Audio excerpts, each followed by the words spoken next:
Good morning to you, dear brothers and sisters. The Gospel passage for our meditation is taken from the Gospel of St. Matthew, chapter 18, verses 21 to chapter 19, verses 1. The prophet Amos speaks of God forgiving transgressions 3 times, but warns that God may not revoke punishment for the 4th. When Peter posed the question of forgiveness, he characteristically offered an answer he thought Jesus would be pleased with. Why not forgive 7 times? How unthinkable for Jesus to counter with the proposition that one must forgive 70 times that. Jesus makes it clear that there is no limit to giving and receiving forgiveness. He drove the lesson home with a parable about 2 very different kinds of debtors. The first man owed an enormous sum of money, millions in our currency. In Jesus' time, this amount was greater than the total revenue of a province, more than it would cost to ransom a king. The man who was forgiven such an incredible debt could not, however, bring himself to forgiveness his neighbor a very small debt which was about 100,000 of his own debt. The contrast would not have been greater.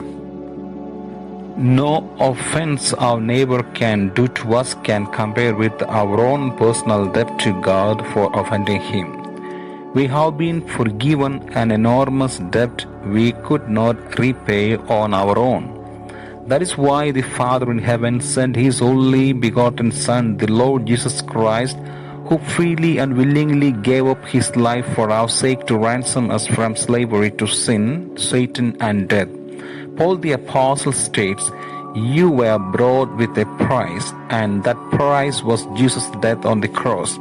Through the shedding of His blood on the cross, Jesus not only bought forgiveness and pardon for our offenses, but a release from our captivity to Satan and bondage to sin.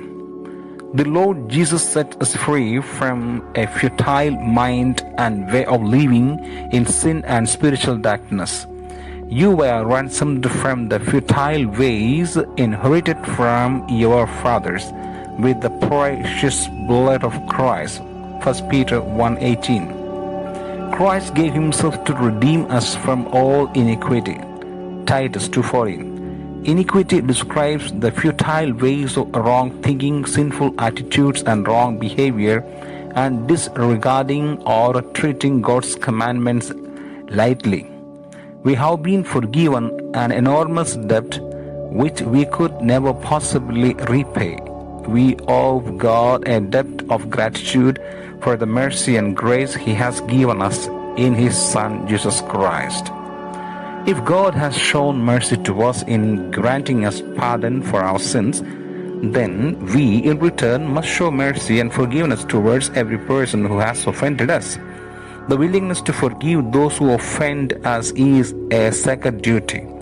If we expect God to pardon us and show us His mercy when we sin and disobey His commandments, then we must be willing to let go of any resentment, grievance, or ill will we feel towards our neighbor.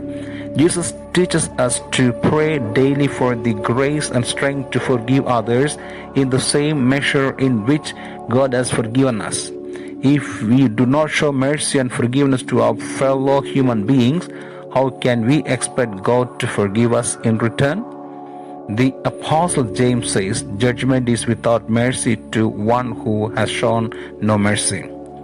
May Almighty God bless you in the name of the Father, and of the Son, and of the Holy Spirit. Amen.